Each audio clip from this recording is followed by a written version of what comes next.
Today also marks 1 year since Sonia Gandhi has been interim president of the party. Some say that the Congress is adrift and rudderless, a perception that senior leaders such as Shashi Tharoor insist must be corrected. Mr. Tharoor joins me now. Thanks very much for being with us. We'll talk about the larger issue of the Congress, but are you confident that the crisis which we've seen over the last several weeks with Sachin Pilot is now over? I don't know, and all I can say is I really hope it is, because I have been saying throughout that rather than letting any frustrations boil over, my friend Sachin and anyone else who feels that way should actually stay in the Congress and struggle with us for a better India, because India needs a credible national alternative and only the Congress can provide it. So I certainly hope that whoever may have felt a certain level of frustration will realize what the larger interests of the nation and of themselves and their party dictate. But how exactly would that work? I understand what you're trying to say, but here you've got two very strong personalities, very strong leaders who have effectively not been in touch at all for a very long time. The Congress leadership is trying to patch up the differences. I understand that. But in a state like Rajasthan, where you've got two strong leaders who don't see eye to eye, how do you get them to work together?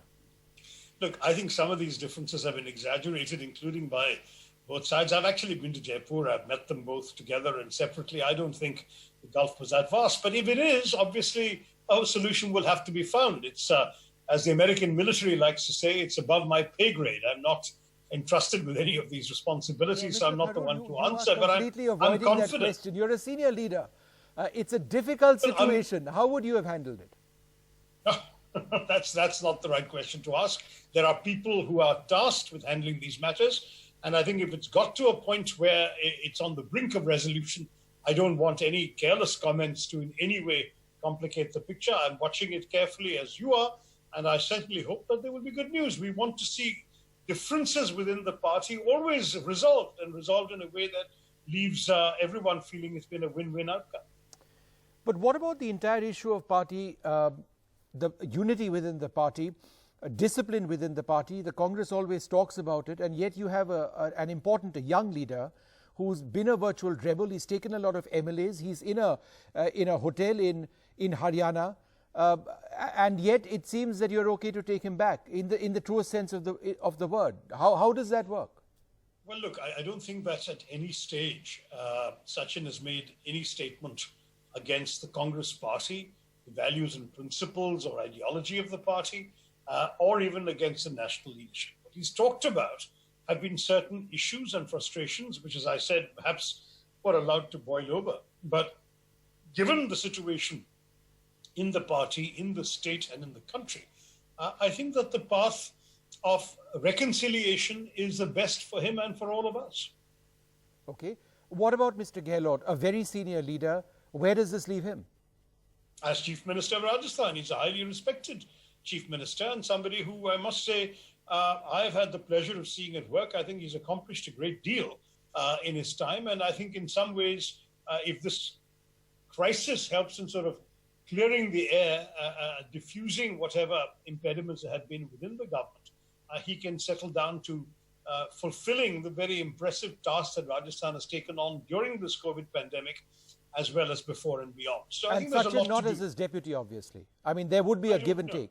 I just do not know what's being discussed at the highest levels of the party, and I don't want to mislead your viewers or my listeners. Okay.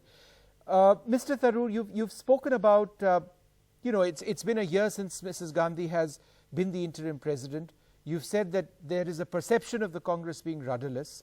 Had there been a full-time president or a permanent president of the Congress party, then do you believe a situation like Rajasthan would have been handled differently, perhaps better? Well, first of all, the perception is made by you guys in the media. I'm not saying that it's necessarily an accurate perception. But when every day in the papers and television, on social media, all you're hearing is this relentless drumbeat that the Congress party is adrift, that it's allegedly not providing the kind of opposition that all of you commentators in the media would like to see, and we get this perception day after day, obviously that's damaging, because all perceptions tend to be mutually reinforcing. So if, three people are saying one thing and three people are saying the opposite in the media, there can be a clash of views. But if everybody, including people who are ostensibly sympathetic to our points of view, are saying this, then we have a problem which we need to address. That's what I'm saying. I'm not saying it's my perception. I'm saying that many of us in the party, including many people, by the way, who spent far longer in the party, a far greater perception of their adult lives, a proportion of their adult lives in the party than I have, many of them have said the same thing to me. We need to take action to arrest this perception. We really have to be seen as getting our act together. Okay. That's what it's all about. Now, whether a particular incident would have been handled differently, that's in the realm of the hypothetical and the counterfactual. I've always said that the media tendency to overgeneralize from individual cases must be watched, because there are always specific circumstances in the case of a particular leader in Madhya Pradesh, a particular leader in Rajasthan, or anywhere else, which may not necessarily apply across the board. And the specific circumstances that have led any individuals to part from the party are essentially about themselves and their own political situation and convictions. It's not necessarily across the board. And do you believe that what is happening in Rajasthan, assuming this match-up with Sachin Pilot actually works, is the biggest victory over here is perhaps stopping the BJP from attempting to take over Congress governments in different states? Is that the bigger picture here? Well, look, the BJP's conduct, not just in Rajasthan, but earlier in Madhya Pradesh, in Maharashtra, in all sorts of places, and God knows where's next, in Goa, by the way, in Karnataka, they've done this as a reprehensible conduct of essentially offering inducements, and apparently some fairly powerful inducements, let me not say more, to people elected on the ticket and the platform of another party. That, I think, is really not something that anyone can applaud. And if we have been able to halt that attempt in Rajasthan, then I would think it's a victory, not just for the Congress party, but for decent politics in our country. My entire point is that India should not be a country where MLAs are for sale. I mean, that's not what our country is supposed to be all about. Democracy is about giving voice to the convictions of the people, and the people voted their convictions by voting in on a particular platform and a particular set of beliefs. You have to be true to those beliefs, otherwise, what kind of democracy will I be left with? One final question. Now, you've said, as far as Mrs. Gandhi is concerned, you said that I do believe it's unfair to her to expect her to carry this burden indefinitely. I think those were your words. Yeah. Now, in a situation like this, if Rahul Gandhi doesn't come back into the fold as the president of the party, and you mentioned that he's got his term still left, would you call for elections? Would you welcome a process of elections? And if there were elections, let me ask you, do you believe that you see yourself as a potential president of the Congress party? No, this is not about me and not about any individual. Actually, a factual position is that if Rahul Gandhi is ready to resume the leadership, all he has to do is withdraw his resignation. He was the president from December 2017. He can just pick up the reins again, and the party rank and file, the party workers will welcome it.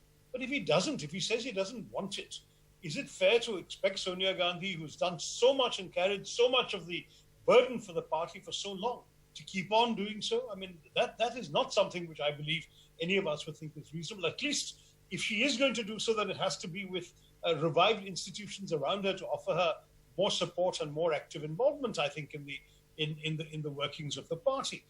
As for an election, I have said, and this is a personal view, and it's a view I've held since before I came into politics, that I believe that when you have elections for any positions in politics, whether it's the elected positions in the CWC, whether it's the post of president, whatever, it's a participatory democratic process which would add to the incoming leader's credibility and legitimacy. Thank you very much, Shashi Tharoor, for sharing your thoughts on the situation in Rajasthan and indeed the leadership issue in the Congress party. Thanks very much indeed. It's time for us now to take this short break. Thank you.